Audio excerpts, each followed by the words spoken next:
किसी ने कमाल की बात कही है कि भगवान श्री कृष्ण पर जो भरोसा करते हैं तो श्री कृष्ण कृपा ही नहीं करते बल्कि आपके सारथी भी बन जाते हैं। हेलो दोस्तों, स्वागत है आप सभी दर्शकों का हमारे यूट्यूब चैनल सदाचार जीवन में। लेकर के आए हैं एक बड़ी छोटी सी कहानी।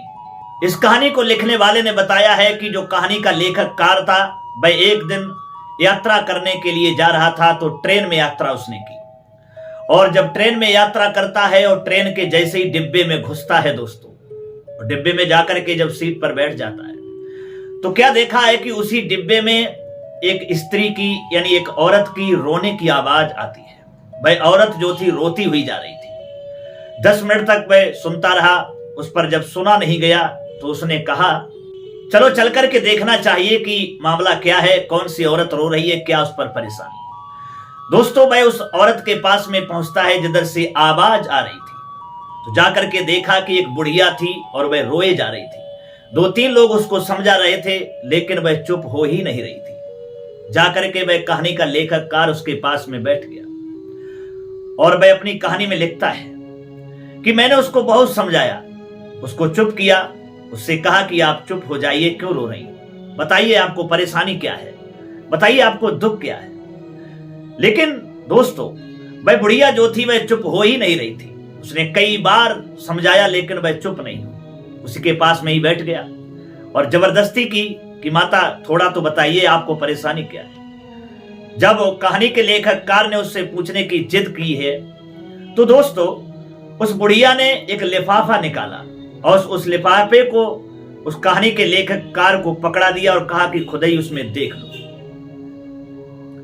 दोस्तों उस लिफाफे को जब कहानी का लेखक कार खोलता है तो वो कहानी का लेखक कार कहता है कि जैसे ही उस लिफाफे को मैंने खोला तो उसमें देखा कि 4 पेड़े थे और 200 रुपए थे और एक सुंदर इत्र था जिसमें बहुत अच्छी सुगंध आ रही थी। मैंने पूछा कि ये क्या है माता, मेरी कुछ समझ में नहीं आया। तो बुढ़िया समझाती है कि मेरे पुत्र, मैं वृंदावन में जब बांके बिहारी के दर्शन करने के लिए गई तो मैंने वहां जाकर के 200 रुपए चढ़ाए, 200 रुपए दिए। वहां के जो पुजारी थे उन्होंने एक पेड़ा हमको दे दिया। मैंने कहा कि मैंने 200 रुपए चढ़ाए हैं, कम से कम 2 तो पेड़ा दीजिए।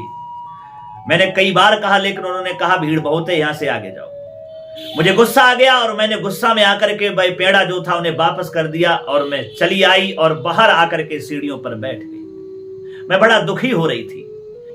मैं भगवान कन्हैया को कोस रही थी कि मैंने 200 रुपए चढ़ाए और मेरे लिए एक पेड़ा दिया गया। इतने में क्या होता है कि एक छोटा सा बच्चा आता है और वह लिफाफे को मेरे हाथ में पकड़ा देता है। दोस्तों कहानी का लेखक कार कहता है कि वह बुढ़िया के लिए वह बच्चा लिफाफा पकड़ा करके चला जाता है और कहता है कि मां इसको थोड़ी देर के लिए पकड़ लीजिए, मैं अभी पानी पी करके आता हूं। बुढ़िया ने बताया कि वह बच्चा थोड़ी दूर तक तो मुझे दिखाई दिया कि नल के पास में पानी पीने के लिए जा रहा है, फिर दिखाई नहीं दिया। उसके बाद में मैंने लिफाफा खोला तो उसमें 4 पेड़े मेरे लिए नजर आए और मेरे 200 रुपए वही जो चढ़ाए थे वो भी रखे हुए थे। और जब इत्र को खोला तो उसमें लिखा हुआ था कि अरे मेरी मैया, तू छोटी छोटी बात पर अपने लाला से क्यों रूठ जाती है। बस मैं वहीं बैठ करके रोने लगी और यहां तक मैं रोती चली आ रही हूं। मैं बहुत कोशिश करती हूं कि चुप जाऊं लेकिन मुझे उस कन्हैया की याद आ रही है। धन्य है मेरा कृष्ण, उसकी लीला का भला बखान कौन कर सकता है।